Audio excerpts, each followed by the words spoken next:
선한 싸움 싸워 죄악 세상 이기네. 극심한 시험 닥쳐와도 쉽게 물리치겠네. 기도하고 힘써 싸우세. 승리로 거듭나니 세상의 승리 없겠네. 예수의 피로 죄를 씻고 정결하게 되었네. 내 맘은 하나님의 성전, 나는 자유 얻었네. 깨어 기도하고 힘써 싸우세.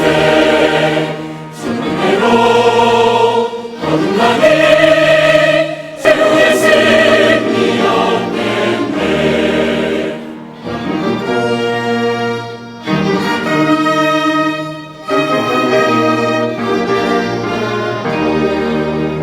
싸움이 맹렬해질 때에 낙심하기 쉬우나 어둠만 즉시 물러가고 밝은 아침 오리라.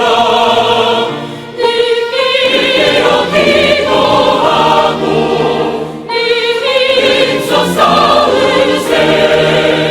주님으로 거듭나니 세상의 승리 없겠네.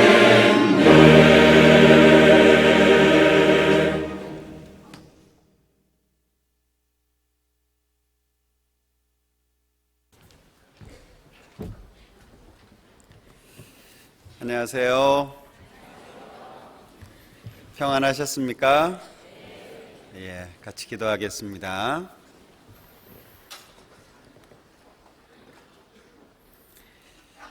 우리를 사랑하시는 자비로우신 주님, 참으로 감사합니다. 세상 많은 사람들 가운데 우리를 구원해 주시고 영원한 천국의 소망 가운데 남은 생에 하나님과 동행하며 또 하나님의 귀한 사명을 감당할 수 있도록 인도해 주신 것 참으로 감사합니다. 이제 남은 생애 속에서 더욱 하나님의 말씀 가운데 굳건해지며 우리의 삶을 하나님의 말씀으로 채우기를 원합니다. 더 많은 사람들이 우리를 통해서 구원받기를 원하며 더 많은 사람들이 하나님의 사랑 앞에 굴복되기를 원합니다. 그 일을 위해서 우리를 사용해 주시고 더욱더 말씀 가운데 세워주셔서 하나님의 귀한 뜻이 우리를 통해 온전히 나타날 수 있도록 도와주시기를 원합니다. 우리 광주교회 모든 형제 자매님들 일일이 기억해 주시고 그 모든 형편과 여건 가운데에서 가장 좋은 길로 인도해 주시기를 원합니다. 우리 가운데 신앙적으로, 경제적으로 또는 육신적으로 어려움을 경험하시는 분들이 있다면 그 가운데 함께 하셔서 지켜주시고 그 모든 어려움 속에서도 늘 주님과 동행할 수 있도록 축복해 주시기를 원합니다. 주님의 이름으로 모이는 모든 곳마다 함께 해주시며 특히 이 시간 해외에서 수고하시는 많은 선교사님들 그리고 가족들 또한 함께 동역하는 모든 형제 자매님들 하나님께서 그 모두에게 축복해 주시고 또 하나님의 귀한 역사를 나타내 주시기를 원합니다. 특히 오늘 이 시간 더욱 우리와 함께 계시며 우리의 마음에 다짐하고 각오하며 뒤돌아보고 회개할 수 있는 귀중한 시간이 될 수 있도록 이 시간 함께 해 주옵소서. 모든 시간 주님께 친히 부탁드리며 언제나 우리를 사랑하시는 예수님의 이름으로 기도합니다. 아멘. 구약성경 역대상 10장 보겠습니다.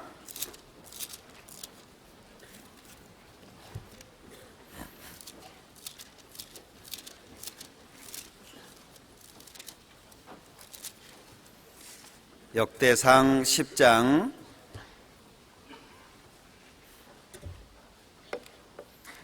13절입니다.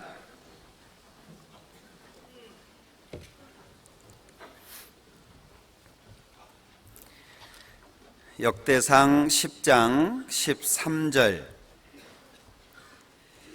사울의 죽은 것은 여호와께 범죄하였습니다.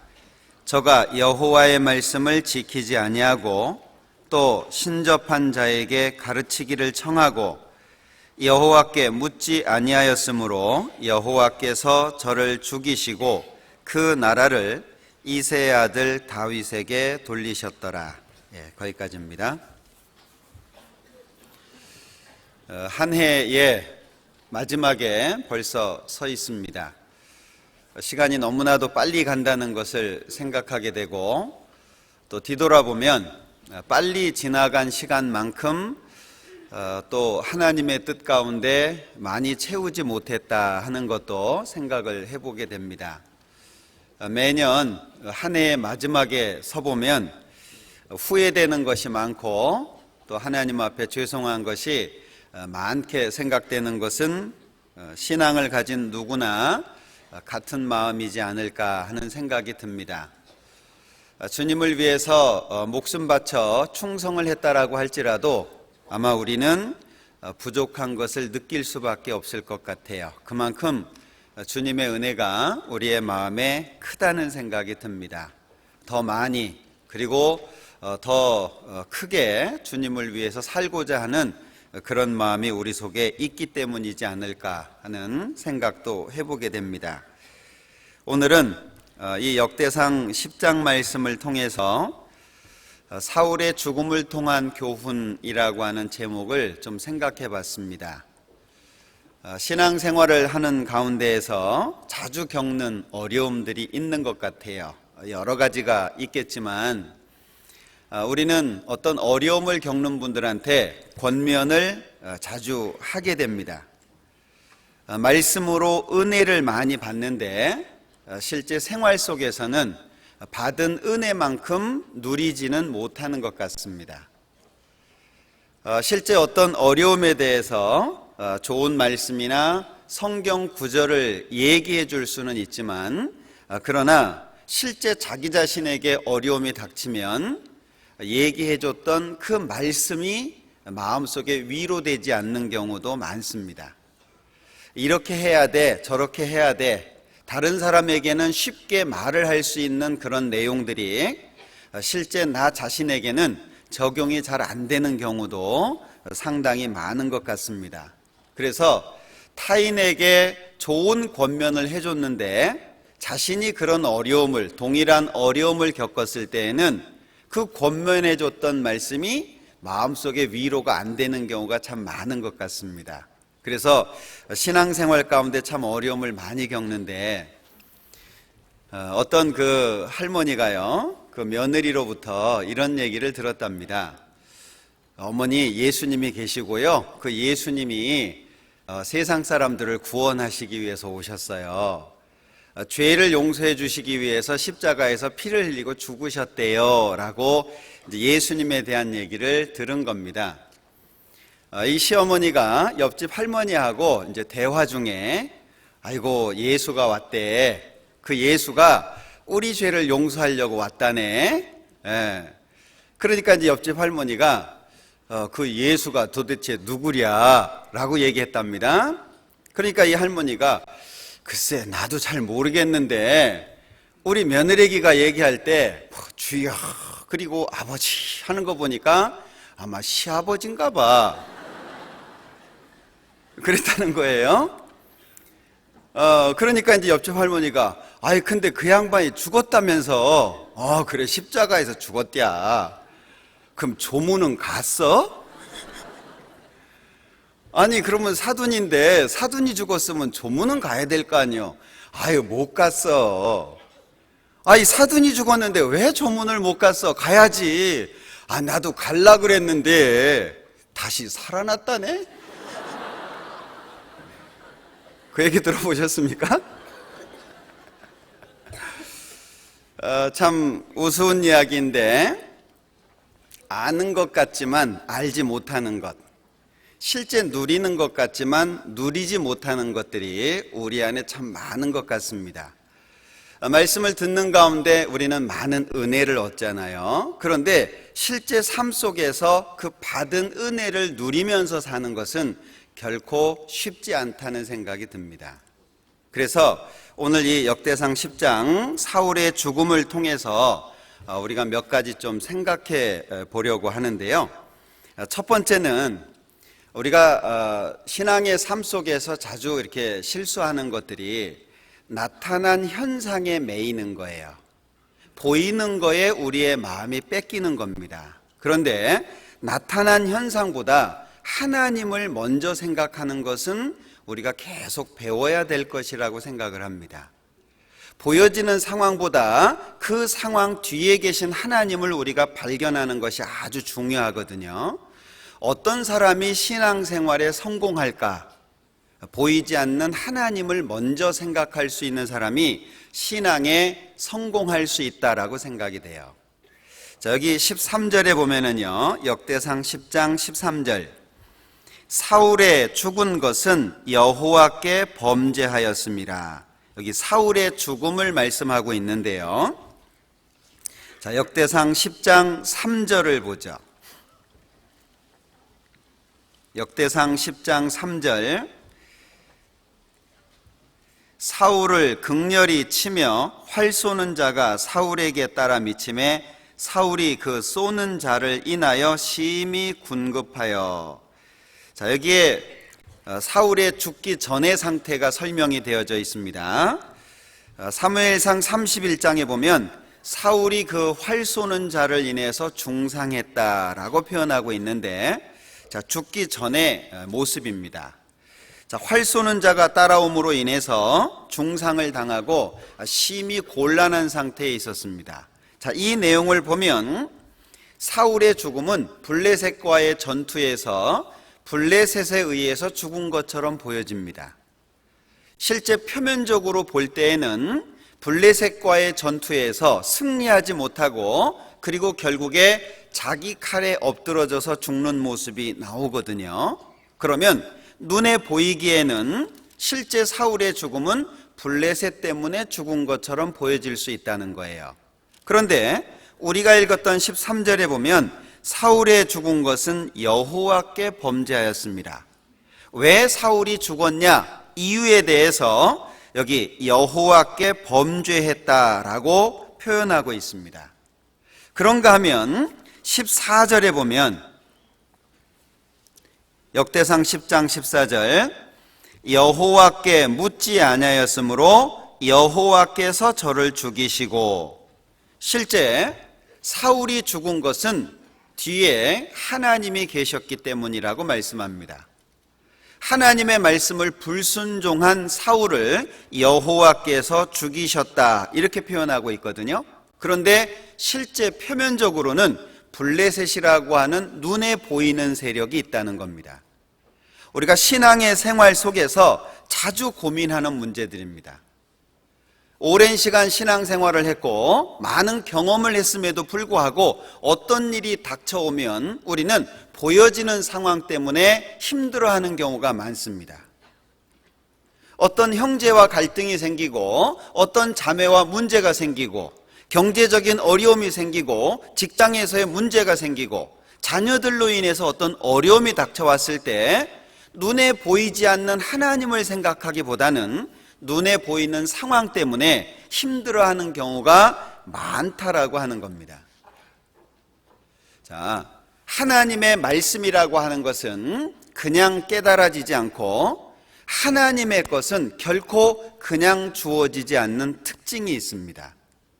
성경의 법칙 중에 한 가지가 고난 뒤에 축복이잖아요.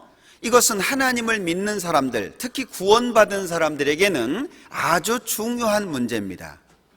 하나님은 반드시 고난 뒤에 축복을 주신다는 거예요. 그런데 우리는 고난은 싫고 축복은 좋잖아요. 고난은 없었으면 좋겠고 축복만 있었으면 좋겠다라고 생각이 되잖아요. 저는 사내아이만 셋을 두고 있는데 지금 막내가 이제 고2에 올라갑니다. 어느 날 고민거리를 얘기하는 거예요. 아빠, 내가 어렸을 때에는 잘 몰랐는데 고등학생이 되고 나니까 마음에 없던 문제가 생기더라는 거예요. 무슨 문제냐 그랬더니 좋은 옷을 입고 온 친구를 보면 부럽다는 거예요. 왜 요즘에 아이들도 명품 입고 다니고, 저 깜짝 놀랐는데 옷 한 벌에 30만 원 이상 되는 옷을 입고 다닌다는 거예요. 그런데 그 옷을 입고 온 학생을 보면 너무 부럽다는 거예요. 특히 아빠가 사줬어 이러면 저를 생각한다는 거예요.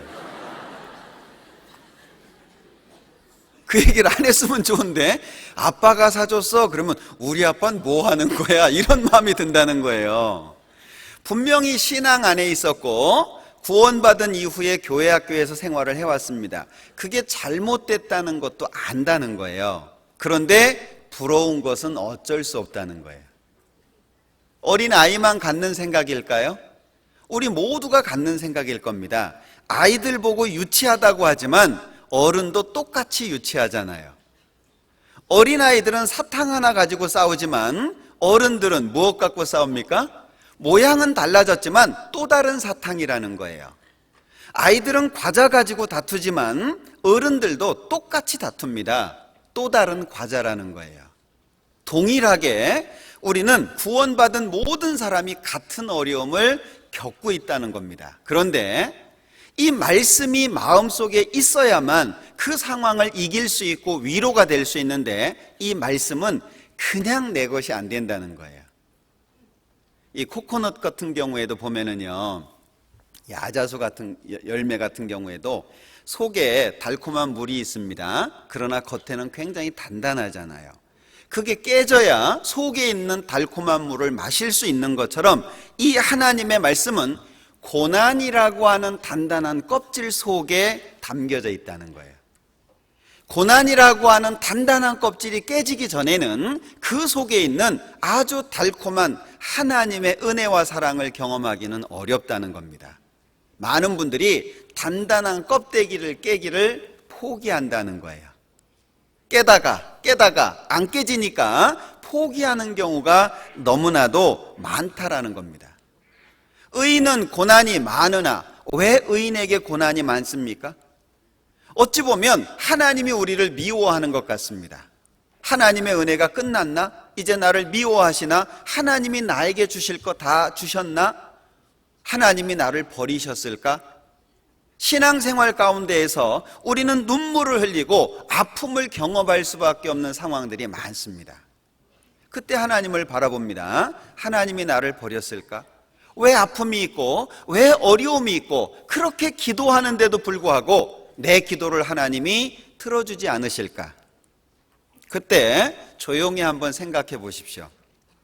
하나님의 은혜가 끝난 것이 아니라 하나님의 은혜가 시작된 거죠.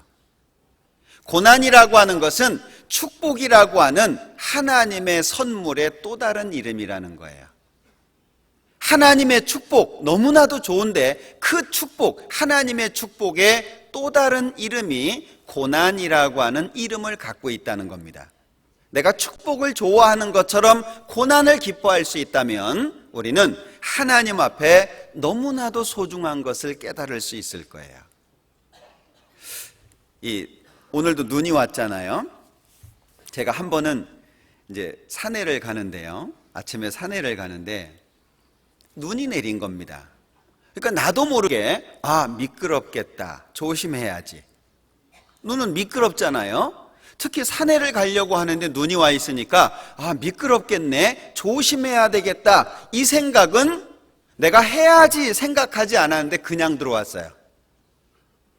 눈을 보면서 눈은 미끄러우니까 미끄럽다고 생각해야지, 그게 아니라 눈을 보는 순간 미끄럽다는 생각이 그냥 들었어요. 그러면서 그때 제가 무슨 생각이 들었냐면 내가 하나님의 말씀은 이렇게 생각해 본 적이 있나? 눈은 보자마자 미끄럽겠네, 조심해야지. 근데 하나님의 말씀은 늘 읽고 가까이 하려고 하고 늘 고민하는 가운데에서도 눈을 생각한 것처럼 하나님의 말씀 바르게 지키고 하나님의 말씀 앞에 조심해야지, 그런 생각을 해봤나?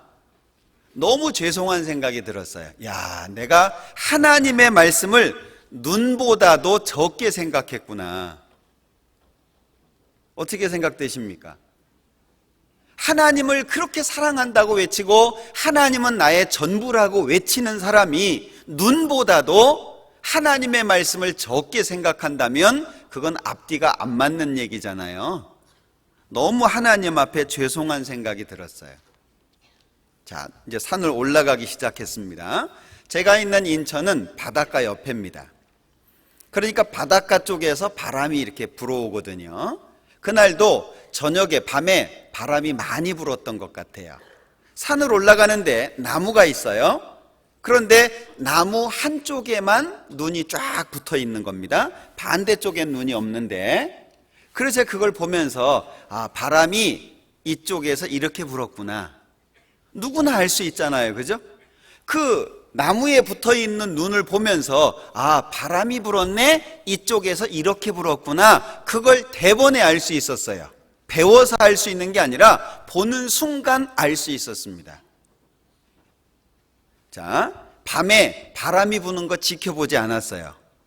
눈이 내린 거 보지 못했습니다. 그럼에도 불구하고 나타난 흔적을 보고 바람이 불었고 눈이 내렸다는 걸 알 수 있었습니다. 그걸 보면서 나는 무슨 흔적을 갖고 있을까? 한낱 자연의 현상도 흔적을 가지고 있고 그 흔적을 통해서 뭔가 말하고 있는데, 나는 하나님의 사람, 그리스도인이라고 하는 이름을 가지고 있는데 어떤 흔적을 사람들이 나를 통해서 볼까? 바울 사도는 나는 흔적을 가졌다 그랬잖아요. 예수의 흔적을 가졌다. 바울 사도를 보면 예수님을 떠올리도록 흔적을 갖고 있는데 과연 나는 어떤 흔적을 가지고 있을까? 아침에 산을 가면서 마음속에 감사한 부분도 있었지만 무거워지는 것도 생각해 볼 수 있었습니다. 가을이 되면 잎사귀가, 나무 잎사귀가 떨어지잖아요. 그러면 산에 올라가서 이렇게 보면 아주 푸른 그 잎사귀들이 보입니다. 너무 좋아 보였어요. 그런데 겨울 앞 잎사귀가 다 떨어졌습니다. 깜짝 놀랐어요. 잎사귀가 다 떨어지고 나니까 안 보였던 부분들이 보이는 거예요. 잎사귀에 가리워져서 보이지 않았던 부분들이 환하게 드러났습니다. 제가 그걸 보면서 하나님 앞에 내가 살아가고 있는데 왜 내가 하나님이 잘 안 보일까? 분명히 우리는 말씀을 통해서 눈에 보이지 않는 하나님을 배우고 있고 영적인 신령한 이야기들을 말씀을 통해서 배우고 있는데, 그렇게 배웠는데도 불구하고 왜 육신적인 것이 가리워지고 보이지 않는 하나님의 것이 내 마음속에 기쁨으로 자리하지 못할까? 제가 그 잎사귀 떨어진 나무를 보면서요, 내 것이 많구나, 내 것이 많구나, 내 것이 많으니까 안 보여요. 그런데 잎사귀가 다 떨어지고 나니까 보이지 않던 부분까지가 보이기 시작하는 겁니다.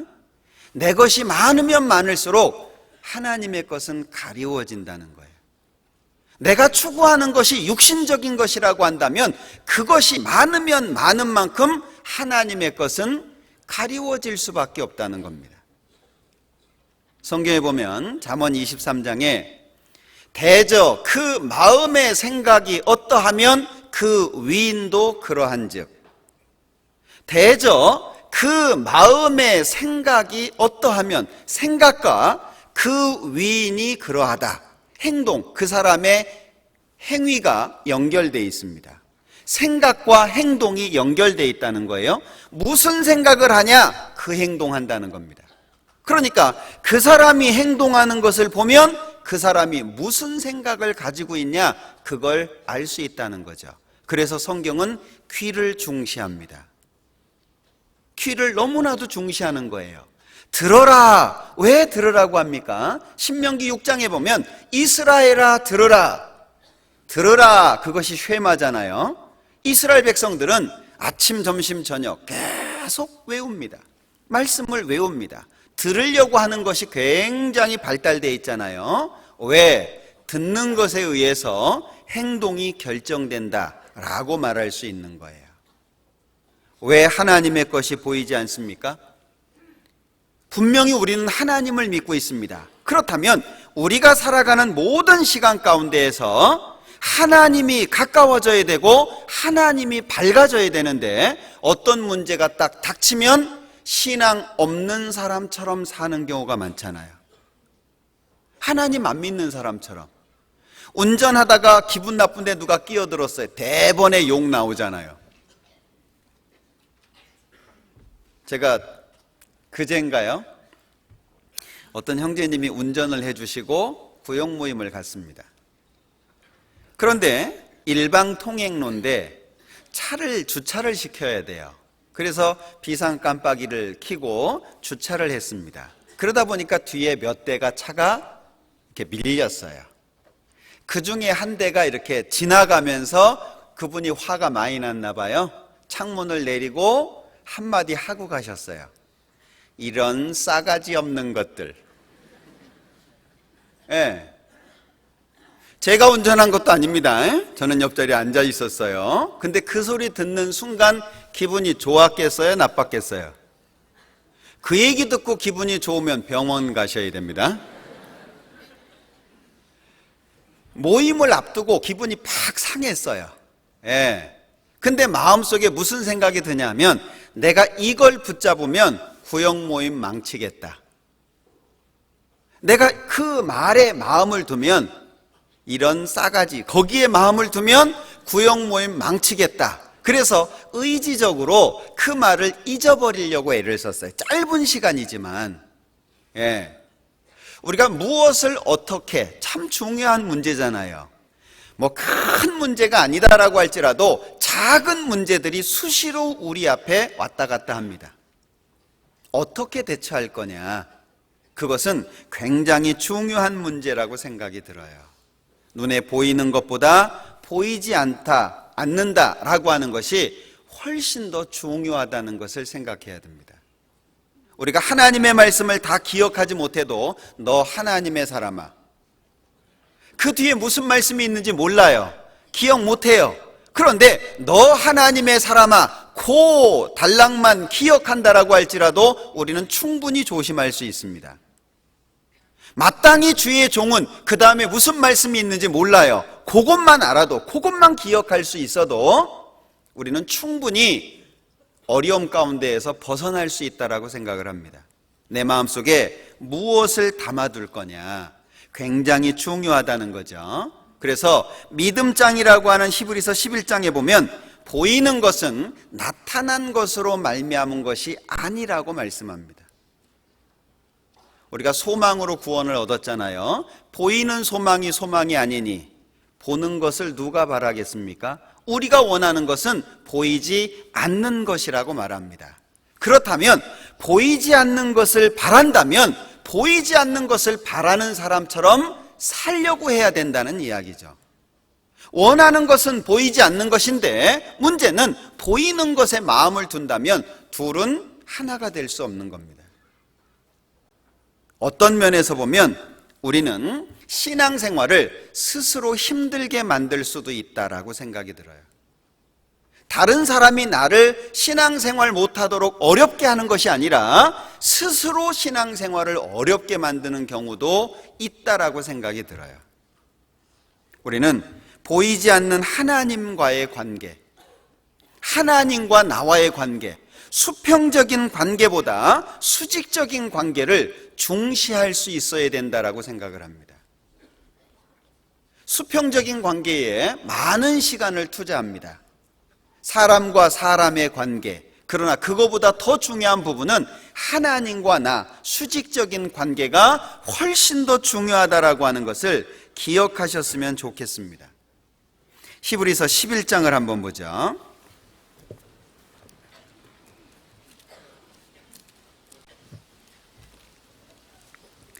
히브리서 11장 24절부터 26절까지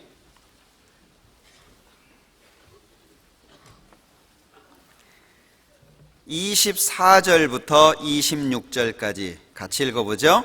믿음으로 모세는 장성하여 바로의 공주의 아들이라 칭함을 거절하고 도리어 하나님의 백성과 함께 고난받기를 잠시 죄악의 낙을 누리는 것보다 더 좋아하고 그리스도를 위하여 받는 능력을 애굽의 모든 보화보다 더 큰 재물로 여겼으니 이는 상주심을 바라봄이라.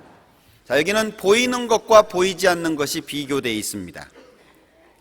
그러나 여기에 나타나 있는 보이는 것은 이 세상에 많은 사람들이 추구하는 겁니다. 쉽게 떨쳐버릴 수 없는 그런 내용들입니다. 그리고 보이지 않는 것이 기록되어 있습니다. 사람은 보이는 세계에서 살잖아요.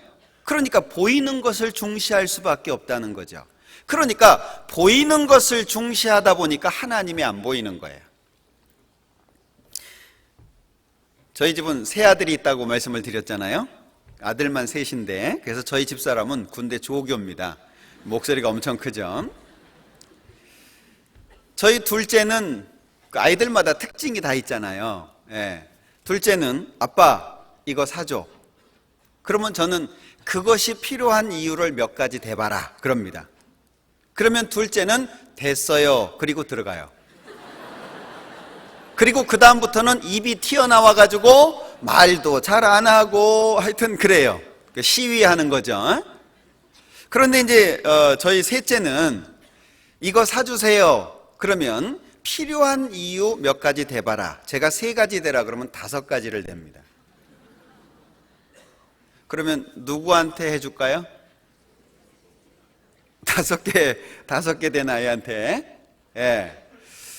몇 가지 대봐라. 됐어요. 그럼 그 다음부터 이제 관계는 이제 거칠어지기 시작하는 겁니다. 한 번은요, 저희 집 막내가요, 10,000원을 투자를 하래요. 아빠 저한테 10,000원을 투자하시죠. 그래요. 그래서 그거 갖고 뭐 하려고 그러냐 그랬더니 이제 양초공예라는 게 있어요. 그걸 좋아합니다, 아이가.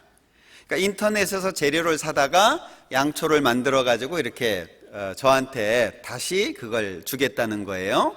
그러냐? 한번 해봐라. 그 10,000원을 줬어요. 나중에 알고 보니까 저한테만 투자 유치를 한 게 아니에요. 교회 형제님들한테, 봉사의 형제님들한테 찾아다니면서 투자 유치를 받은 겁니다. 그래가지고 이제 재료를 사가지고 어느 날 가지고 왔어요. 그런데 양초를 4개를 넣어왔어요. 4개를. 그리고 거기에 쪽지가 하나 있어요. 제가 그걸 이 성경책에다가 붙여놓고 다니는데, 자, to father. 양초는 하나에 2,000원입니다. 근데 4개밖에 들어있지 않습니다. 그럼 얼마예요? 8,000원. 그럼 2,000원 떼먹은 거예요. 근데 그걸 야단칠 수가 없었어요. 야, 2,000원씩이나 남겨먹냐? 그럼 20%인데 너 이럴 수가 있냐? 말할 수가 없었어요. 왜? 나머지 1개는 지금 편지를 읽고 계신 아버지십니다. 2,000원 달라고 얘기하겠어요? 말 못합니다. 벌써 시작부터 기죽이는 거예요. 거기다 한술 더 떴어요. 아버지는 주님 앞에 양초보다 값지고 양초보다 밝은 빛을 가지고 계십니다. 그 빛을 항상 밝게 비춰주셔요. 투자 감사합니다. 이걸 저한테만 썼겠습니까? 제가 그 모습을 보면서 그걸 경험하면서요, 야, 이게 눈에 보여지는 것보다 보이지 않는 관계가 중요하구나. 10,000원이라고 하는 것에서 2,000원을 그 아이가 자기 소득으로 가졌는데, 그럼에도 불구하고 그걸 용납할 수 있는 것이 무엇일까? 관계죠. 예. 근데 둘째는 됐어요. 그리고 들어갔거든요. 관계가 안 좋잖아요. 주어지는 게 없어요. 예. 그러니까 이 하나님 앞에서 이 모세라고 하는 사람이 거절한 것이 있고 선택한 것이 있단 말이에요. 그런데 거절한 것은 거절할 수 없는, 거절하기 어려운 내용들입니다. 그런데 그가 선택한 것은 보이지 않는 것이었어요. 왜 이걸 성경에다가 써놨을까요? 모세가 이렇게 잘했다, 그걸 설명하는 것이기도 하겠지만, 이 모세처럼 너도 그렇게 선택해야 된다라고 하는 걸 우리에게 교훈해 주기 위해서가 아니겠습니까?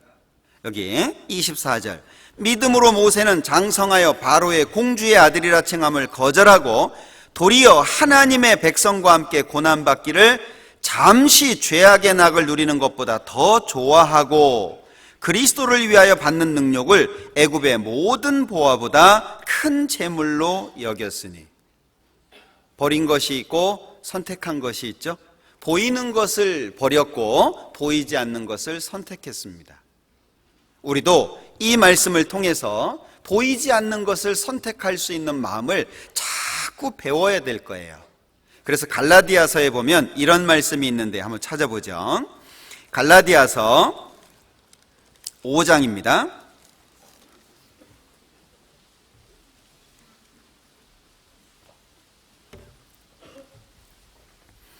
갈라디아서 5장 16절, 내가 이르노니 너희는 성령을 조차 행하라. 18절, 너희가 만일 성령의 인도하시는 바가 되면. 22절, 오직 성령의 열매는. 25절, 만일 우리가 성령으로 살면. 반복되고 있죠. 그러니까 자, 여기에서 성령을 조차 행하라, 성령의 인도하시는 바가 되면, 성령의 열매는, 성령으로 살면, 반복되고 있잖아요. 그러면 성령으로 산다, 좀 어렵게 느껴질 수 있잖아요. 그러면 쉽게 생각하면 무슨 얘기죠?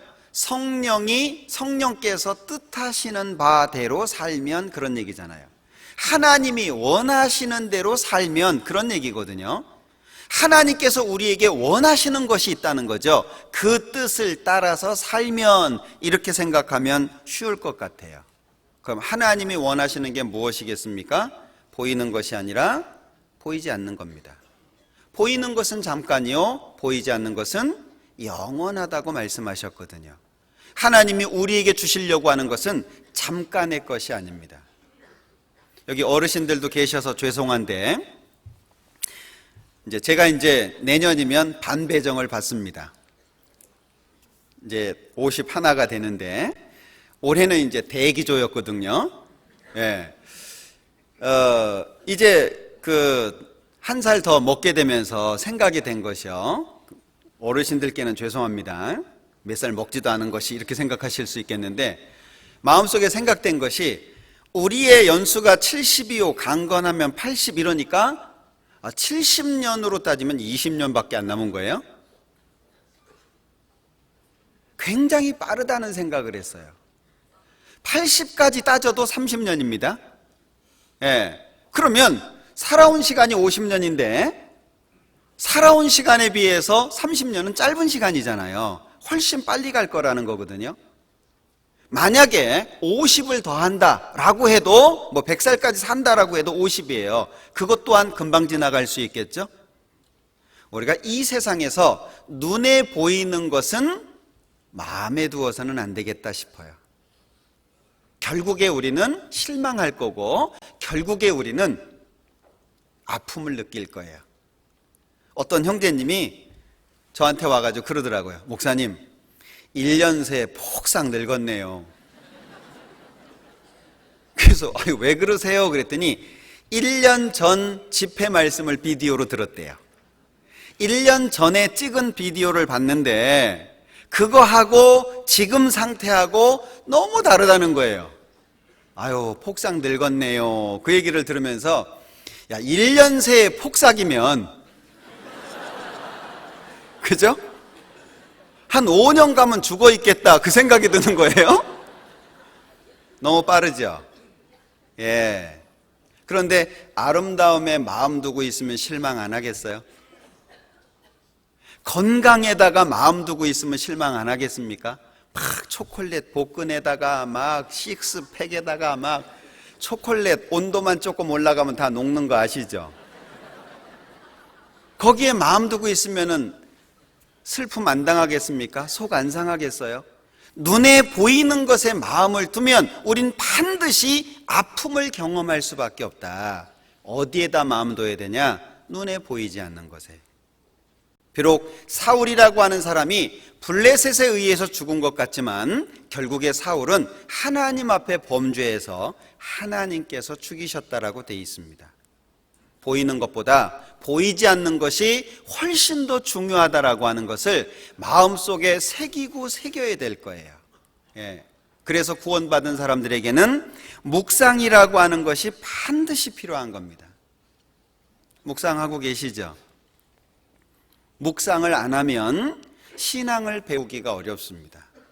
세상을 이기기가 어렵습니다. 세상을 이김은 이것이니 우리의 믿음이라고 말씀하고 있는데, 내가 가지고 있는 이 믿음이 얼마나 가치가 있는지, 얼마나 중요한지, 얼마나 절대적인지 계속 생각해야 된다는 거예요. 금도 닦지 않으면 때가 끼잖아요. 때가 낀 금도 닦으면 굉장히 반짝거리지 않습니까? 우리도 마찬가지라는 거예요. 이 믿음이라고 하는 금, 무엇과도 바꿀 수 없는 이 믿음이라고 하는 금을 얼마나 닦냐, 그 닦는 것을 저는 개인적으로 묵상이라고 생각합니다.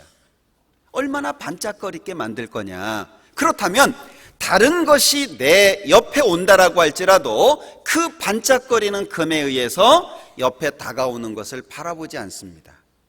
거기에 마음 뺏기지 않습니다. 눈에 보이지 않는 것, 그것이 우리의 마음을 주장하도록 만들어야 되겠다라는 생각이 들어요.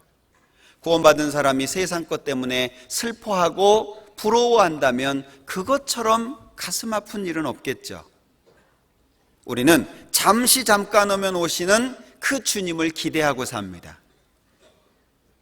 요한일서 3장을 한번 볼까요?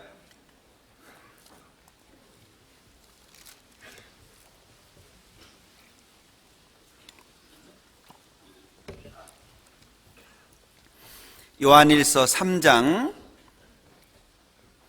1절, 보라, 아버지께서 어떠한 사랑을 우리에게 주사 하나님의 자녀라 일컬음을 얻게 하셨는고 우리가 그러하도다. 그러므로 세상이 우리를 알지 못함은 그를 알지 못함이니라. 사랑하는 자들아, 우리가 지금은 하나님의 자녀라. 장래에 어떻게 될 것은 아직 나타나지 아니하였으나 그가 나타내심이 되면 우리가 그와 같을 줄을 아는 것은 그에 계신 그대로 볼 것을 인함이니 주를 향하여 이 소망을 가진 자마다 그의 깨끗하신 것 같이 자기를 깨끗하게 하느니라. 최근에 제가 한동안 묵상했던 말씀이거든요. 자, 여기에 보라, 아버지께서 어떠한 사랑을 우리에게 주사 하나님의 자녀라 일컬음을 얻게 하셨는고. 하나님의 자녀. 보라, 아버지께서 어떠한 사랑을 우리에게 주사. 어떠한 사랑과 자녀가 연결되어 있잖아요. 그러면 어떠한 사랑, 그 높이, 깊이, 넓이, 길이 측량할 수가 없습니다. 어떠한 사랑을 우리에게 주사 하나님의 자녀라. 그러면 하나님의 자녀는 어떠한 사랑, 측량할 수 없는 주님의 사랑과 연결되어 있는 거잖아요. 예, 우리가 그렇다는 거예요. 자, 그런데 우리가 그러하도다. 그러므로 세상이 우리를 알지 못함은 그를 알지 못함이니라. 왜 세상이 우리를 미워합니까? 왜 세상이 우리를 바르게 알아보지 못합니까? 하나님을 알아보지 못하니까.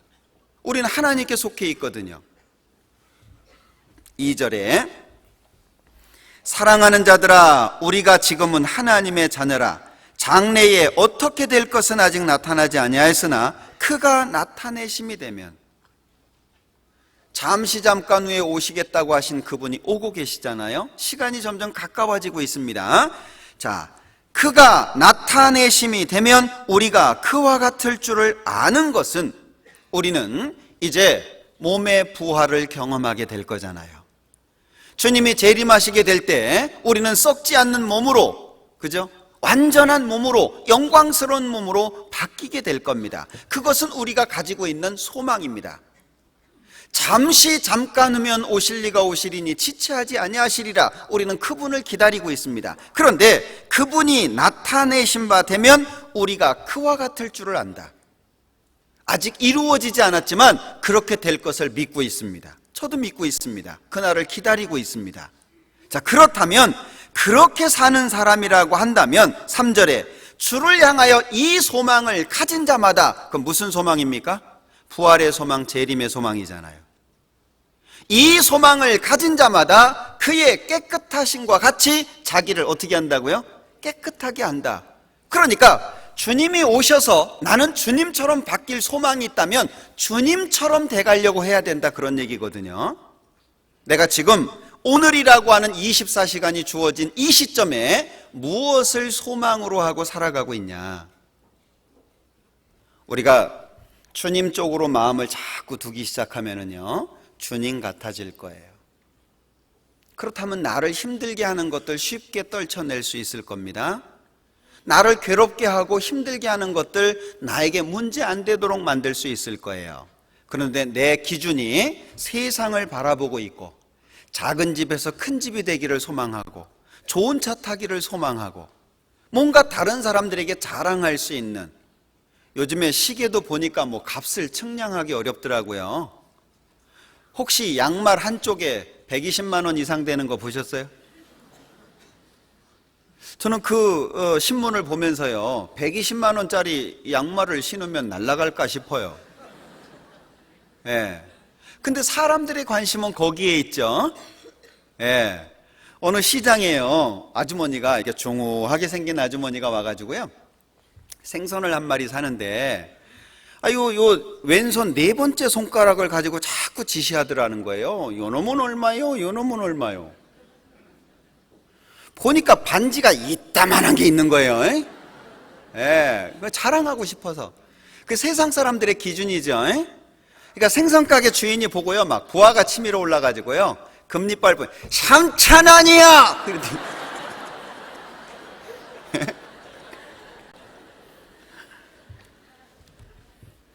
그 기준에 우리가 매여 있으면 어떻게 되죠? 예, 그거 없어서 슬픈 거예요. 세상적인 기준에 우리의 마음이 뺏기면 내가 어떤 상황 속에서도 웃을 수 있고 죽음 앞에서도 영광스러울 수 있는 그런 기쁨을 버리고 육신적인 것 때문에 힘들어할 수 있다는 거예요. 제가 어느 목사님 설교를 들으면서요, 예화를 이렇게 얘기해 주시는데, 그분이 담임하시는 교회에 아주 어려운 그 부부가 있었답니다. 집도 없어요. 그래서 산에다가 대충 이렇게 울타리 이렇게 만들어 놓고 거적 뒤집어 씌워 놓고 사시는 분인 거예요. 너무 어려운 거죠. 그런데 이제 그 어려운 분들을 대상으로 해서 이 아파트, 조그마한 아파트가 이렇게 주어지나 봐요. 거기에 당첨이 됐답니다. 얼마나 좋겠어요. 그 산 중턱에 다니기도 힘든데, 근데 아파트가 이제 한 채 당첨이 됐으니까 너무너무 좋은 겁니다. 그래서 이분이요, 구역 모임 끝나면 그 공사장에 가서, 그 공사장 입구에 커피 자판기가 있대요. 부부가 자판기에서 커피 빼가지고 커피 마시면서 그 공사 진행되는 거, 그거 보는 게 낙이라는 거예요. 예. 모임 끝나면 가서 보고, 수요일날 끝나고 가서 보면 가서 보고 있고. 예. 그래서 목사님이 물었대요. 공사가 얼마나 진척이 됐습니까? 그랬다는 거예요. 근데 그분들이 얘기하기를 지금 터파기 해요. 터파는 데 좋은 거예요. 터밖에 안 팠어요. 예. 그거 지어지려면은요 한참 더 있어야 돼요. 근데 텁하는데 기분이 좋은 거예요. 마음이 답답하고 힘들 때마다 거기에 가서 커피 한 잔 빼먹으면서 그 텁하는 모습, 공사 진행되는 모습을 보면 너무 행복하다는 거예요. 그 집 한 채 때문에 우리는 무엇을 갖고 있습니까? 근데 그 작은 세상적인 것 때문에 우리는 아픔을 경험하고 때로는 그것 때문에 교회를 떠나기까지 하잖아요. 하나님을 원망하기까지 하잖아요. 눈에 보이는 것보다 보이지 않는 것이 훨씬 중요하다는 것을 자꾸 새겨야 됩니다. 역대상 10장 다시 볼게요.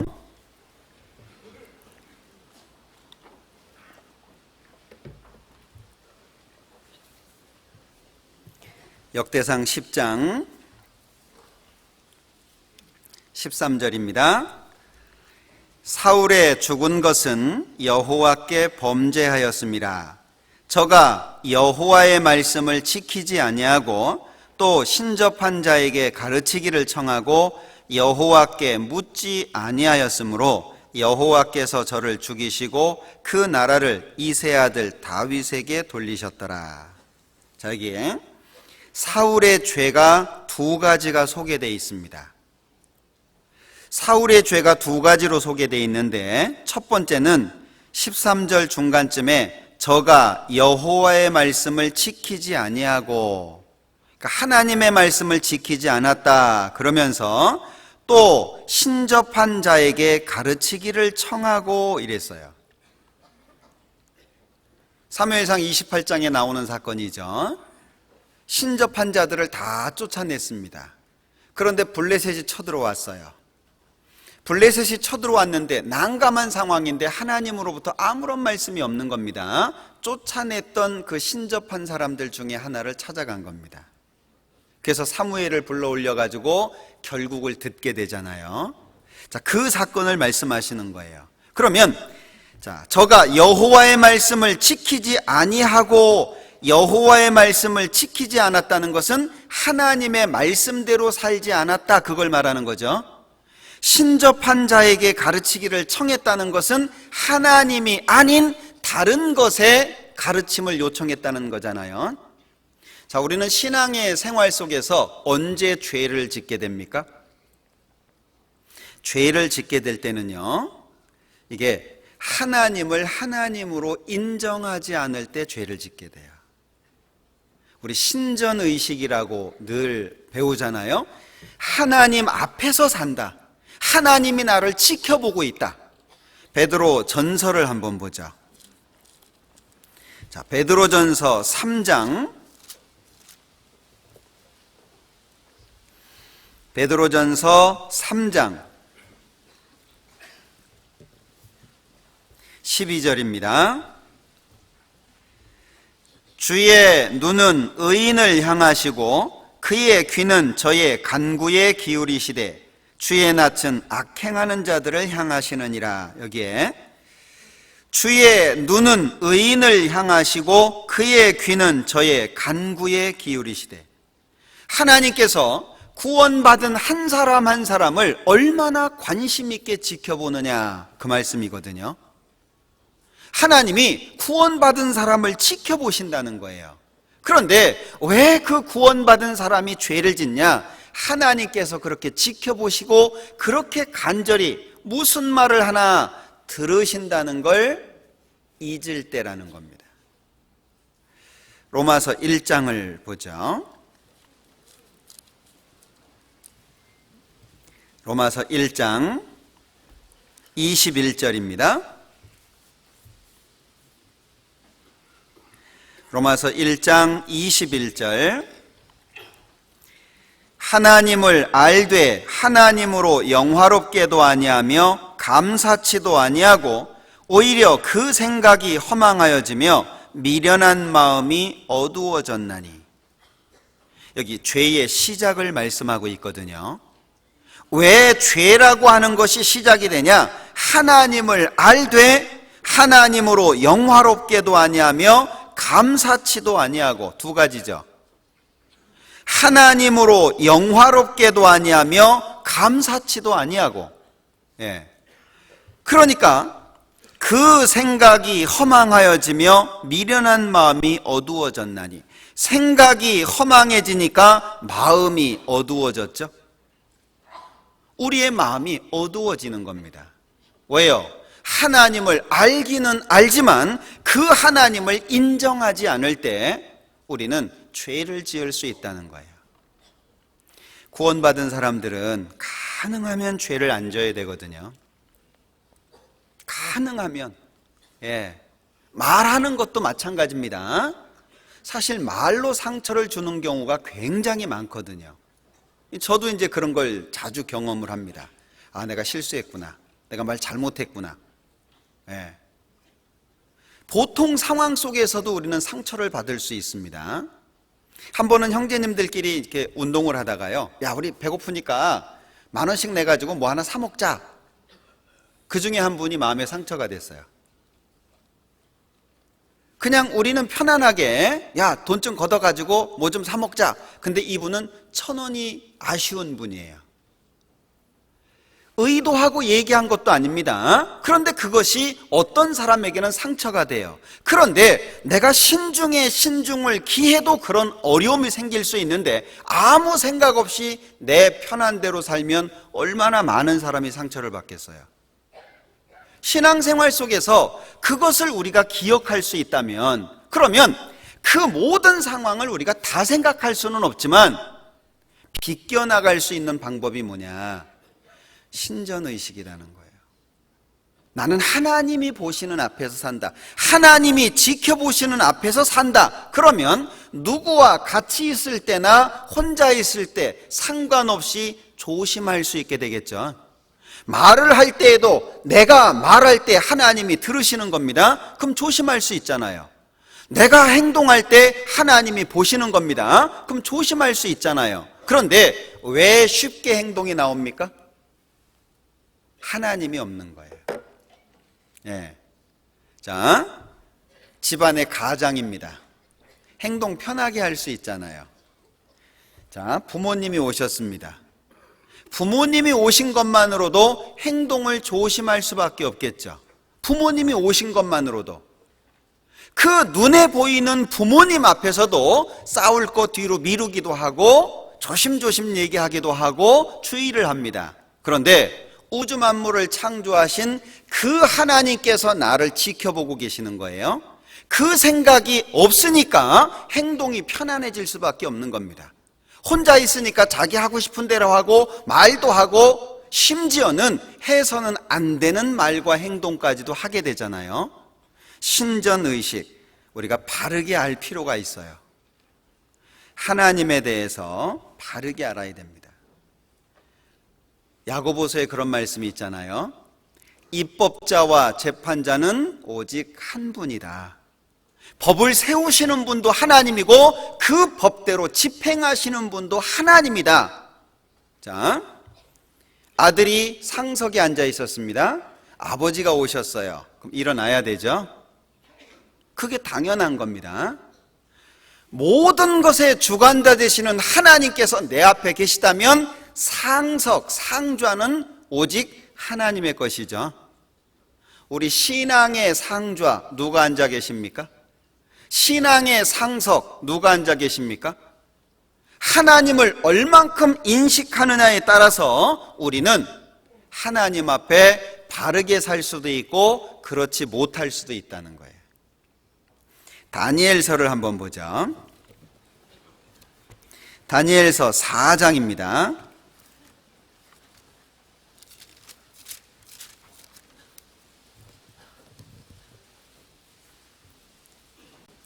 다니엘서 4장 35절.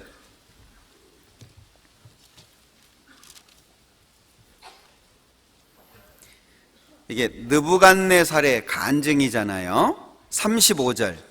땅의 모든 거민을 없는 것 같이 여기시며 하늘의 군사에게든지 땅의 거민에게든지 그는 자기 뜻대로 행하시나니 누가 그의 손을 금하든지 혹시 이르기를 네가 무엇을 하느냐 할 자가 없도다.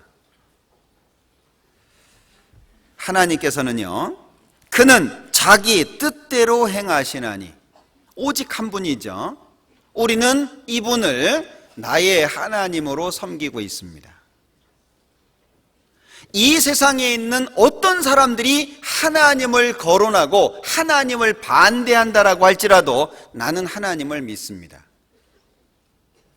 교회 다니는 많은 사람들이 가장 좋아하는 말이, 성구라고 하는 것이 시편 18편 1절이더라고요. 나의 힘이 되신 여호와여, 내가 주를 사랑하나이다. 그러면 나의 힘이 되신, 그래놓고 2절부터는 하나님은 나에게 어떤 분이냐라고 하는 걸 계속 얘기하고 있습니다. 나의 힘이 되신 하나님. 그럼 힘이 되신 하나님이 나에게 있어서 어떤 분이냐? 여기 그는 자기 뜻대로 행하신다. 우린 이분을 나의 주라고 믿고 있는 겁니다. 아무리 세상 사람들이 하나님을 모욕하고 하나님을 욕하고 하나님을 모순스럽다라고 이야기를 해도 나는 그 하나님을 나의 주로 믿고 있습니다. 그렇다면 가장 소중하게 모셔야 되지 않겠습니까? 구원받은 사람은 가능하면 죄를 지으면 안 돼요. 가능하면 주변 사람들에게 칭찬을 받으면서 하나님 믿는 사람이라고 인정받을 수 있어야 됩니다. 그런데 가슴 아픈 이야기지만 가끔 우리는 복음을 가로막고 있는 사람을 보게 돼요. 복음을 가로막고 있어요. 자기 스스로는 하나님을 잘 섬긴다고 하지만 복음을 가로막고 있어요. 그러면서도 그걸 모르는 사람들이 많습니다. 남의 하인을 판단하는 너는 누구냐? 판단하지 마라. 비판하지 마라. 원망하지 마라. 그리하여야 심판을 면하리라. 원망하지 마라. 우리 마음속에서 원망이 올라오잖아요. 비판하지 마라. 상대방의 잘못을 감싸주기보다는 그것을 지적하는 것이 우리는 빠르잖아요. 하나님의 말씀에 기록되어 있음에도 불구하고 우리는 하나님 앞에서 산다는 걸 자주 잊어버리기 때문에 하나님 앞에 그런 실수들을 짓게 된다라고 하는 겁니다. 열방을 통해 물 한 방울로 보시는 그 하나님. 하나님 앞에 우리가 선다면 어떻게 될까요? 그 하나님 앞에 선다면 우리는 그냥 엎어질 겁니다. 그 위대하신 하나님의 영광 앞에 우리는 얼마나 두려워하게 될까요? 성경에 경외라고 하는 말씀이 나오잖아요. 단어가 두려움이라고 하는 성경에서 표현된 두려움이 두 가지입니다. 죄로 말미암은 두려움은 지옥 가는 겁니다. 그건 심판받아야 돼요. 그러나 모든 사람이 하나님 앞에 가져야 되는 두려움이 있습니다. 그 두려움이 뭐죠? 그게 경외입니다. 공경하는 마음, 두려워하는 마음. 왜? 하나님은 사람이 아니시거든요. 하나님은 내 친구가 아닙니다. 하나님이 우리를 사랑해 주시는 것에 감사해야 되지 우리가 하나님과 맞먹으면 안 되는 거예요. 그런데 눈에 보이지 않는다고 해서 우린 하나님을 모욕하는 경우도 생기게 됩니다. 눈에 보이지 않는다고. 시내산에 하나님이 강림하실 때 하나님의 영광이 나타나셨잖아요. 그때 상황이 어땠습니까? 구름이 끼고 천둥 번개가 치고 땅이 진동했습니다. 이스라엘 백성들이 모세, 당신이 가서 듣고 우리한테 전해줘라. 우리가 직접 들으면 죽을 것 같다. 얼마나 놀라운 표현입니까? 만약에 그 하나님의 그 영광 앞에 지금 내가 서 있다고 한번 생각해 보죠. 우리는 뭐라고 얘기할까요? 아마 이스라엘 사람들처럼 얘기할 거예요. 내가 직접 들으면 죽을 것 같다. 그들은 두려워했습니다. 하나님을 하나님으로 인정하는 것, 그것이 우리의 마음속에 경외라고 자리하고 있어야 된다는 거예요. 그런데 이 경외는 배우기가 쉽지 않습니다. 특히 신앙의 연수가 거듭되면 거듭될수록 우리는 익숙해지게 되고 쉬워지게 됩니다. 사실은 이제 갓 구원받은 사람처럼 구원의 연수가 오래된 사람들도 더 많이 무릎을 꿇어야 돼요. 신앙생활은 이제 갓 시작한 사람도 어려움을 겪지만 신앙생활을 오래 해온, 익숙하게 해오신 분들도 오히려 더 큰 어려움이 있다는 걸 기억하셔야 됩니다. 레위기 10장에 보면 한번 찾아볼까요?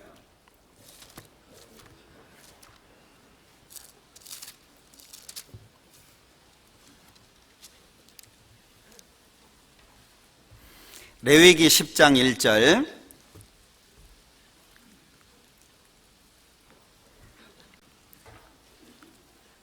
레위기 10장 1절입니다. 아론의 아들 나답과 아비후가 각기 향로를 가져다가 여호와의 명하시지 않은 다른 불을 담아 여호와 앞에 분향하였더니. 왜 다른 불을 담았을까요? 결국에 2절에 그들은 죽음을 당합니다. 왜 다른 불을 담았을까? 여기 9절에 보면, 8절에 보면요, 여호와께서 아론에게 일러 가라사대 너나 네 자손들이 회막에 들어갈 때에는 포도주나 독주를 마시지 말아서 너희 사망을 면하라. 구체적으로 이들이 술 먹었다는 얘기는 없습니다. 그러나 그들의 죄를 이어서 술 먹지 마라 경고하신 것을 보면 아마 이 1절에 나오는 나답과 아비후가 술을 지나치게 먹은 것 같아요. 네? 왜요? 쉬워졌겠죠. 처음에는 긴장했을 겁니다. 처음에는 조심했을 거예요. 야, 이거 실수하면 어떻게 하지? 이거 잘못하면 어떻게 하지? 긴장했을 겁니다. 그런데 반복된 생활 속에서, 반복된 행위 속에서 쉬워지고 익숙해졌을 거예요. 익숙해지는 만큼 하나님 앞에 가벼워졌겠죠. 조금씩 조금씩 마음은 무뎌지게 됐을 겁니다. 8절 이후에 너나 9절에 너나 네 자손들이 회막에 들어갈 때에는 포도주나 독주를 마시지 말아서 너희 사망을 면하라. 왜 이렇게까지 경고할까요? 신앙생활은 이제 시작하든지 시작한 지 오랜 시간이 됐든지 똑같은 마음으로 신앙생활을 해야지 된다는 거예요. 우리도 마찬가지죠. 저도 그걸 느끼거든요. 예. 처음에 제가 전도사가 됐을 때요, 집회를 하라 그러더라고요. 집회를. 이게 얼마나 긴장이 되고 얼마나 이게 막 짐이 너무 컸는지요. 꿈속에서 집회를 했어요. 집회를 앞두고, 집회는 아직 시작되지도 않았는데, 예, 막 얘기를 합니다. 지금은 생각도 안 나지만 성경 구절도 그때는 생각이 났어요. 막 얘기를 하는데요, 한 사람 한 사람 일어나서 나가는 거예요. 꿈속입니다. 설교하다가 쫓아가서 잡아다가 앉혀놓고 또 나가면 또 잡아다가 앉혀놓고 그러다가 깼어요. 그게 처음 경험이었습니다. 예. 꿈속에서 설교 많이 합니다. 예. 그런데 시간이 흐르면서 꿈속에서 설교하는 횟수가 줄기 시작했어요. 어쩌단 얘기죠? 익숙해졌단 얘기예요. 예. 처음에는 누가 밥 한 끼 사주겠다고 하면 아유 막 부담스러워, 무슨 소리입니까? 예, 밥 안 사줘도 돼요, 그냥 먹었다고 칩시다 그랬거든요. 이게 시간이 지나다 보니까 안 사주면 서운해. 아, 요때쯤 되면 사줘야 되는데 왜 사준다는 말을 안 하지? 죄송합니다. 마음이 그래 되더라니까는요. 그 마음을 누가 붙잡겠어요? 자기가 붙잡아야죠.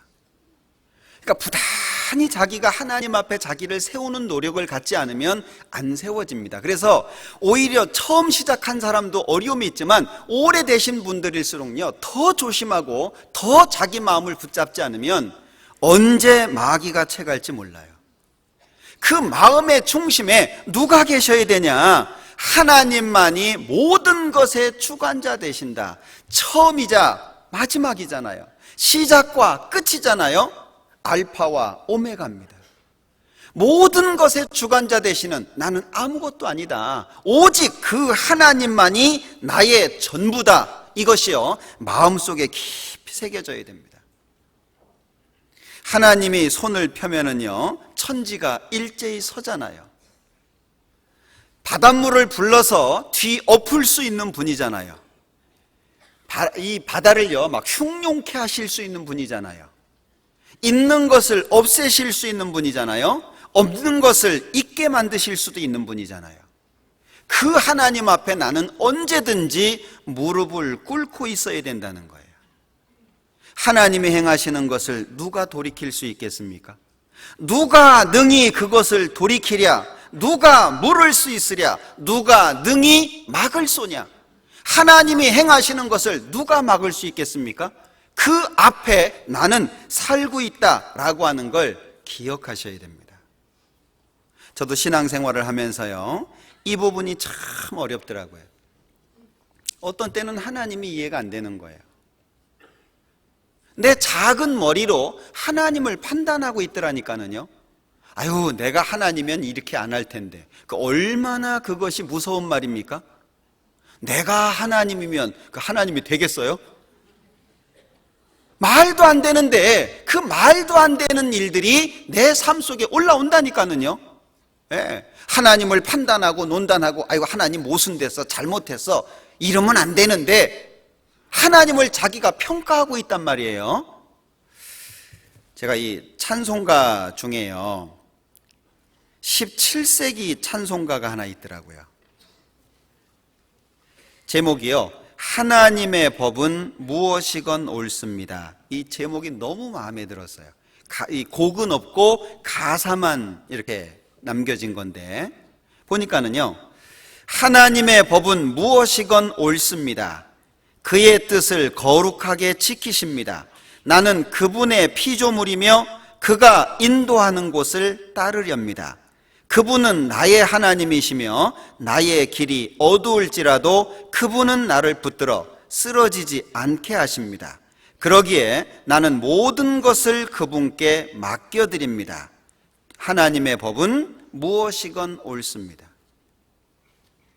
내가 정말 힘든 상황 속에 있습니다. 그래도 하나님의 법은 옳습니다. 내가 아파하고 외로워하고 힘들어하고 있습니다. 눈물을 줄줄 흘리고 있습니다. 그럼에도 하나님의 법은 옳습니다. 마지막 시대가 되어갈수록 사람들의 생각이 바뀌어져 버려요. 잘 되면 하나님의 축복이고 잘 안 되면 하나님이 복을 안 주셨다고 생각하는 겁니다. 과연 그럴까요? 이 부분을요, 많이 묵상해 본 적이 있어요. 우리가 무엇을 기준으로 해서 살까? 자, 예를 들어 볼게요. 나라에 전쟁이 났다고 생각해 보죠. 그 전쟁통에 죽기까지 그냥 국가를 위해서 싸운 사람도 있을 것이고, 그 다음에 숨어 있다가 금광을 발견한 사람도 있을지 모르겠어요. 어떤 사람이 국가 앞에 당당할까요? 저는 자주 이 말씀을 드립니다. 예수님을 믿고 잘된 거 자랑하지 마라. 예수님을 믿고 잘된 거 자랑하는 것은요, 바보입니다. 예. 예수님을 믿고 잘된 건 자랑거리가 아니에요. 그건 감사할 일이죠. 그게 자랑거리입니까?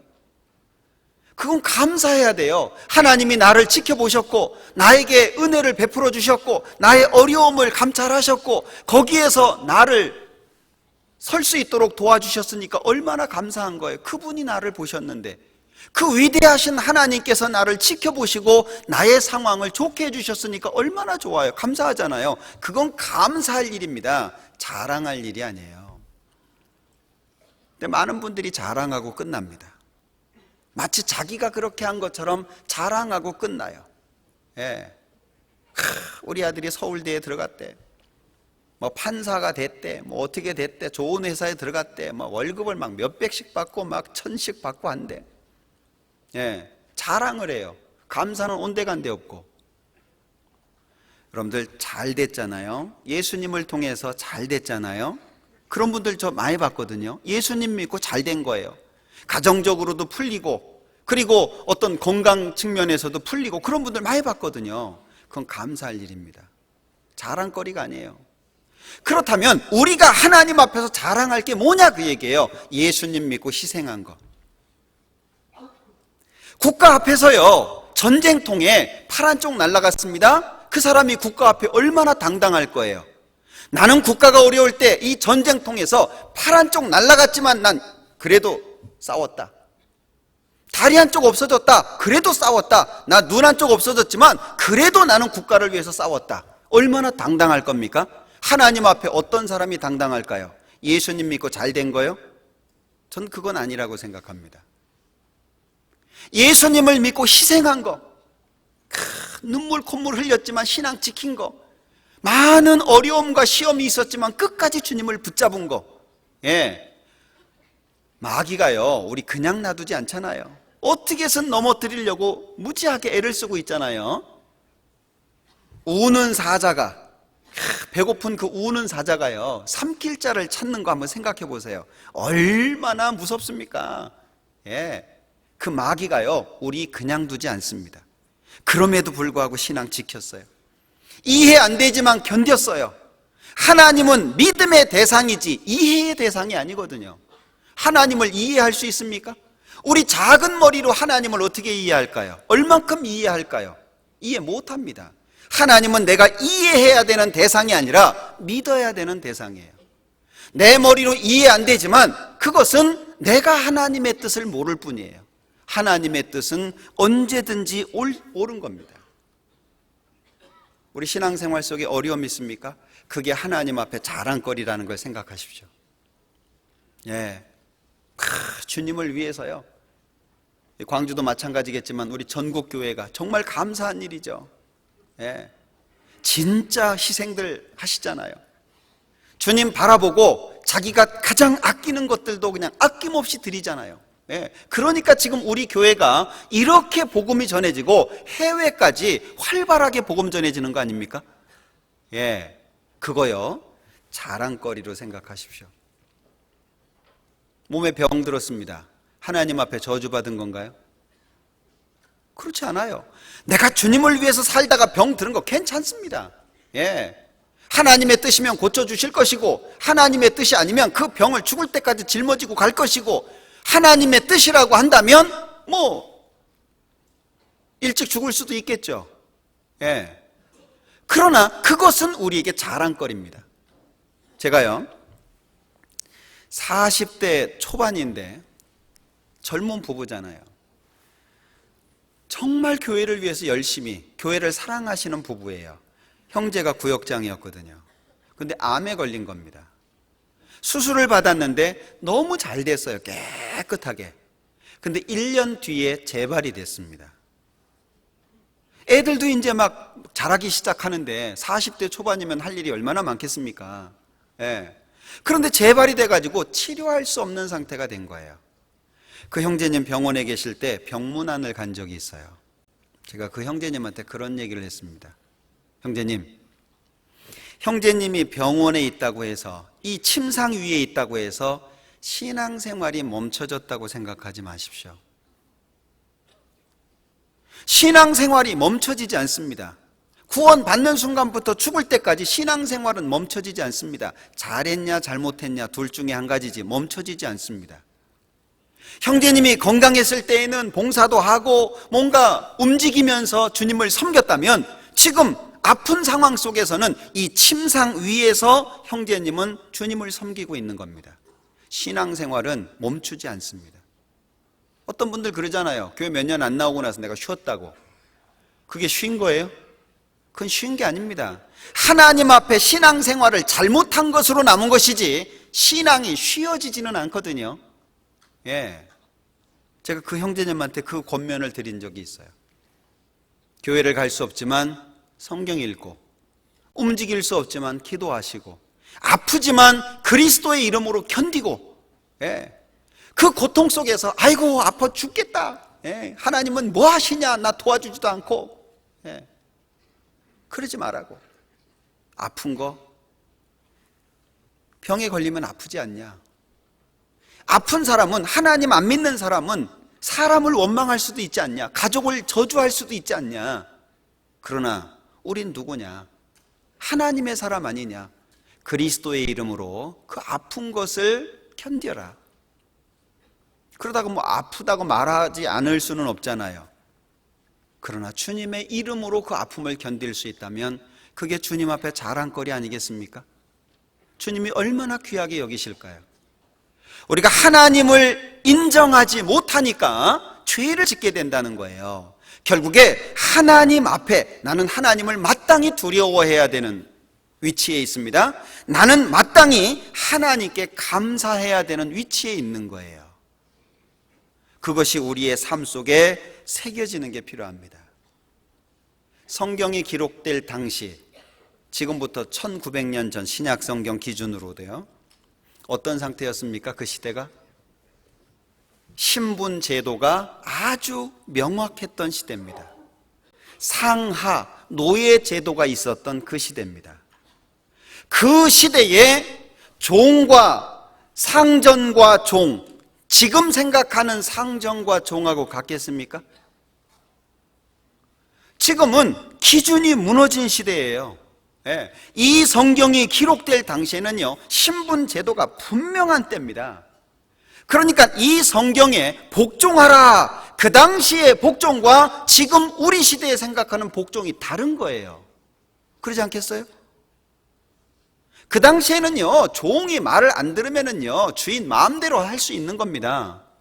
그 상태에 기록된 말씀이라는 거예요. 그런데 우리 시대 기준으로 이 말씀을 바라보면 이해되겠습니까? 한 번은 모임에서요, 어떤 청년이 구원을 받았는지 잘 모르겠어요. 자매라고 하고 나왔는데 모임 가운데에서요, 자기는 불만이라는 거예요. 왜 불만이냐 그랬더니 자기가 보기에는 이 성경이 유교적인 관점에서 기록된 것 같대요. 왜 그러냐 그러니까 형제들은 다 가만히 있고 일은 자매들만 하고 불공평하다 그 얘기예요. 그러니까 이건 유교적인 관점이다. 그 얘기하고 그때부터 안 나왔어요. 정말 그럴까요? 우리는요, 성경이 기록된 당시를 기억할 필요가 있습니다. 이 성경이 기록된 당시, 그 당시에는 법입니다. 법. 복종하라. 복종하지 않으면 문제가 있는 거예요. 그런데 지금은 워낙 자유라고 하는 것이 사람들 마음과 생각에 박혀있기 때문에요, 성경을 읽으면서도 그 성경에 나타나 있는 하나님의 기준을 이해하기가 어려운 시대인 겁니다. 그러니까 마음에 안 드니까 그것을 거부해버리는 거예요. 그 당시에 종이 주인의 명령을 거부할 수 있겠습니까? 거부 못합니다. 왜? 거부하게 되면 죽음을 당할 수도 있는 거예요. 그런데 지금은 자기 마음대로 판단하니까 마음에 안 드는 건 곤란해버리는 겁니다. 그러니까 하나님을 믿는데 다른 거예요. 구원을 받았다라고 하는데 다른 겁니다. 사람이 눈에 보이기 쉽고 하나님은 눈에 안 보이는 거예요. 그러니까 하나님을 믿는다고 하면서도 살아가는 모습은 안 믿는 사람하고 별반 다를 게 없어요. 거친 말도 잘하고 욕도 잘하고 막 행동도 자기 마음대로 하고, 좀 고치라고 얘기하면 나는 원래 이래 그러잖아요. 하나님 앞에 원래 이래가 어디 있어요? 하나님 앞에서 하나님께서 야, 너 그것 좀 고쳐라. 하나님 원래 이래. 하나님이 그렇게 만드셨잖아요. 그럴 거예요? 그럴 수는 없잖아요. 그죠? 결국에 우리가 신전의식이라고 하는 것을 생각지 못하니까 하나님 앞에 죄를 짓게 돼요. 구원받은 사람이 죄를 짓는다는 것처럼 슬픈 일은 없는 것 같아요. 저도 신앙생활 하면서 실수도 하고 때로는 회개할 수밖에 없는 그런 일들이 있거든요. 참 가슴 아픈 일이에요. 그죠? 구원받은 사람이 하나님을 기쁘시게 해야 되는데, 그리고 죽음 앞에서 당당해야 되는데, 그죠? 그런데 우리는 신앙생활 속에서 하나님을 자꾸 오해합니다. 그리고 잘 되기만을 바라요. 그 야베스의 기도라고 하는 내용이 있잖아요. 좋은 것만 구한다니까는요. 욥기에 말씀하고 있는 것처럼 내 시작은 미약하였으나 내 나중은 심일창대하리라. 이런 것만 좋아해요. 할 수 있거든이 무슨 말이냐. 믿는 자에게는 능치 못할 일이 없느니라. 사랑하는 자여 내 영혼이 잘됨 같이 내가 범사에 잘되고 강건하기를 내가 간구하노라. 그런 것만 좋아해요. 잘 되는 거. 예. 그러니까 우리는 하나님을 잘 못 배울 수밖에 없어요. 신앙은 바닥에서 배운다고 합니다. 신앙은 위에서 배우는 게 아니라 신앙은 바닥에서 배운답니다. 예. 저는 지금도 이제 이렇게 침대에서 자면은요, 이렇게 벽 쪽에서 잡니다. 왜냐하면 자꾸 떨어지거든요, 제가. 그러니까 벽 쪽에 제가 자고 자매가 이렇게 딱 막아줘요. 응? 자매가 있고 제가 안쪽에 벽에 붙어서 자거든요. 근데 어느 날 보면 떨어져 있어요. 그럼 어떻게 한 거죠? 자매를 넘어와가지고 그냥 떨어진 거죠. 예. 한동안은 제가 바닥에서 잤어요. 어제도 강사 숙소에 가서 보니까요, 침대가 있는데 너무 높더라고요. 야, 여기서 떨어지면 내가 어디 하나 부러지겠다 싶어서 바닥에서 잤거든요. 바닥에서 자면 떨어질 염려가 있어요, 없어요? 없어요. 예, 바닥에 있으면은요, 떨어질 일이 없습니다. 왜 예수님께서 겸손을 말씀하셨으며 왜 예수님께서 가장 밑바닥에 있는 사람들과 함께 하셨을까? 예, 우린 그걸 배워야 될 거라고 생각하거든요. 우리 신앙생활 있잖아요, 연약해지잖아요. 신앙생활이라고 하는 것이 위기가 오잖아요. 위기가 왔다가 지나갔잖아요. 앞으로 남겨져 있는 위기가 또 있습니다. 산 넘어 산이라는 말씀처럼 주님 앞에 서는 날까지 우리에게는 위기가 끝나지 않을 거예요. 그 위기가 있음에도 넘어지고 어떤 사람은 있음에도 승리하는 사람이 있고, 그 차이가 뭐냐 그 얘기예요. 어떤 사람은 큰 문제에 넘어지기도 하지만 작은 문제 때문에 넘어지기도 하거든요. 아유, 제 꼴 보기 싫어서 내 교회 안 가. 그런 분도 있어요. 그런데 어떤 분은 개인적으로 큰 어려움이 닥쳐가지고 신앙의 어려움을 겪는 분도 있거든요. 중요한 것은 어려움의 크기가 아니에요. 우리가 주님 앞에 승리할 수 있으려면 주님 앞에 하나님을 내 속에 가장 소중한 자리에 모시면 어떤 어려움이든지 우리는 넘어설 수 있어요. 주님으로 인해서. 그러니까 결국에 이 사울이라고 하는 사람이 왜 하나님 앞에 죽임을 당할 수밖에 없었냐? 하나님이 눈에 없는 거예요. 겸손했던 사울이, 행구 뒤에 숨어있던 사울이 어느새 이제는 자기 이름을 위해서 기념비를 세우는 상태가 됐어요. 겸손했던 사울의 모습이 온데간데 없어져 버렸습니다. 나 같은 사람이 어떻게 왕이 될 수 있겠습니까? 다른 사람보다 머리가 어깨 위나 더한 사람, 얼마나 훌륭합니까? 그런데 그는 행구 뒤에 숨었어요. 그랬던 그가 자기 이름을 위해서 기념비를 세웁니다. 아말렉을 진멸하라고 하는 하나님의 명령 앞에서 좋은 것은 남기기 시작합니다. 하나님의 말씀에 불순종이 시작된 거죠. 예. 결국에 그는 하나님을 눈앞에 두지 않았어요. 악신이 들어갔습니다.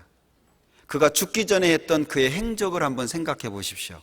그게 잘못하면 나의 행적이 될 수 있다라고 하는 걸 기억하셔야 돼요. 그래서 우리는 있잖아요, 주님을 바라보는 연습을 해야 될 것 같아요. 주님을 바라보는 연습. 그러면 눈에 보이지 않는 주님을 어떻게 바라보는 연습을 할 거냐?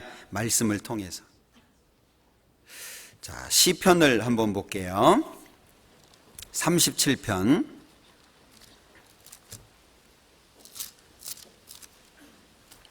시편 37편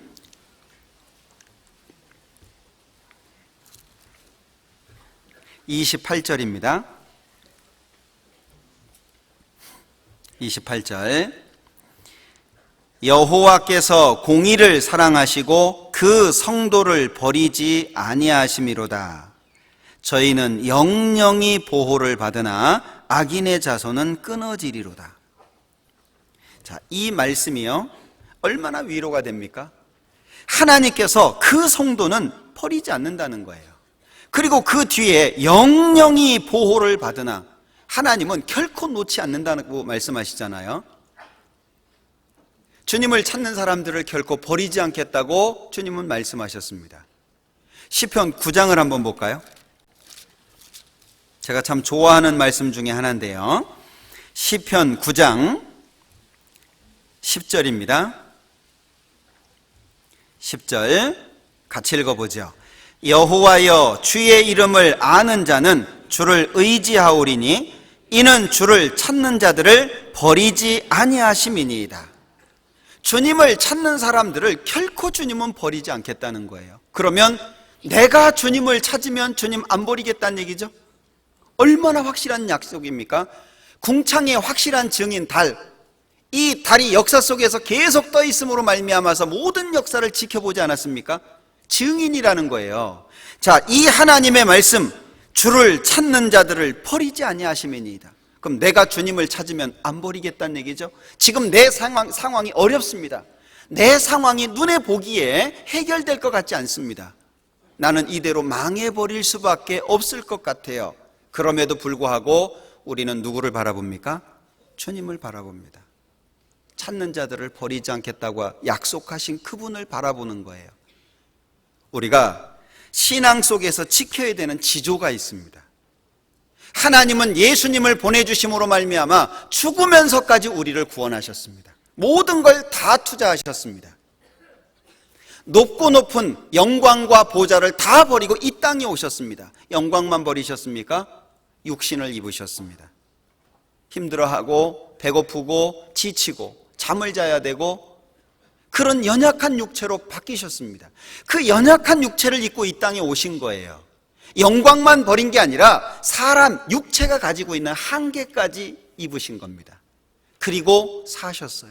그리고 결국에 십자가에서 죽어주셨습니다. 다 주셨잖아요. 우린 그분을 마음속에 담아야 돼요. 나를 위해서 아끼지 않고 아들을 주셨습니다. 그분이 무엇을 아끼시겠습니까? 아끼지 않아요. 그러니까 우리의 마음속에 주를 찾는 자들을 버리지 않는다. 비록 내 상황이 어렵지만 하나님은 나를 결코 버리지 않는다. 이 사실을 마음속에 믿을 수 있다면 우린 어렵지만 기다릴 수 있을 거예요. 인내할 수 있을 겁니다. 사울의 죽음이 우리에게 여러 가지 교훈을 줄 수 있어요. 우린 이스라엘 백성들처럼 홍해 앞에서 뒤쫓아오는 애국 군대를 바라보고 매장지가 없어서 우리를 여기까지 끌고 왔냐라고 불평해서는 안 됩니다. 광야 생활 속에서 먹을 것이 없다, 물이 없다라고 불평해서는 안 될 겁니다. 모세가 그런 얘기를 하잖아요. 그들을 위하여 양떼와 소떼를 잡은들 조카오며 바다의 모든 고기를 모은들 조카리이까. 하나님 뭐라 그러십니까? 야, 내 손이 짧아졌냐? 우리가 믿는 하나님은 우주 만물을 창조하신, 그죠? 모든 걸 행하실 수 있는 전지전능하신 분이잖아요. 그분은 자기를 찾는 사람들을 버리지 않습니다. 우리의 마음속에 이 주님을 세워야 될 거예요. 그래서 결국에 우리는요, 신앙생활 속에 성공을 하려면 두 가지는 반드시 기억하셔야 됩니다. 보이는 것보다 보이지 않는 것이 훨씬 더 중요하다. 우리의 마음을 보이지 않는 쪽에다가 자꾸 둬야 됩니다. 영원하고 신령한 것에 우리의 마음을 둘 수 있어야 돼요. 그리고 또 한 가지, 우린 하나님 앞에서 삽니다. 신전의식이라고 말하잖아요. 하나님이 보십니다. 하나님이 들으십니다. 그 하나님 앞에 우리는 신앙생활을 합니다. 결국에 우리는 그분 앞에 서게 될 거예요.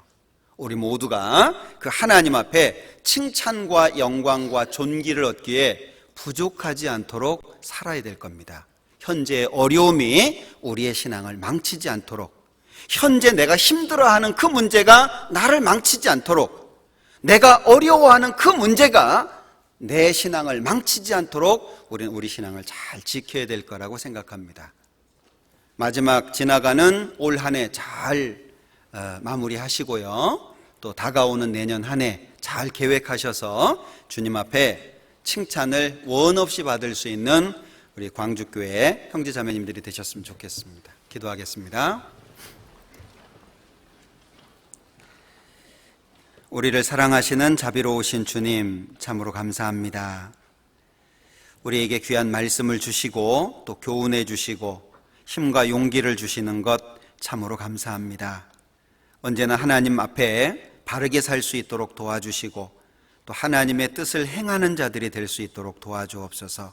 비록 연약하고 무지하고 어리석은 존재들이나 주님의 지혜로 채워주시고 주님의 능력을 부어주셔서 남은 생에 주님이 기뻐하시는 자들로서 삶을 살아갈 수 있도록 축복해 주시고 도와주시옵소서. 남은 시간들 함께해 주시기를 원하면서 언제나 우리를 사랑하시는 예수님의 이름으로 기도합니다. 아멘. 찬송 같이 하시겠습니다. 찬송가 424장입니다.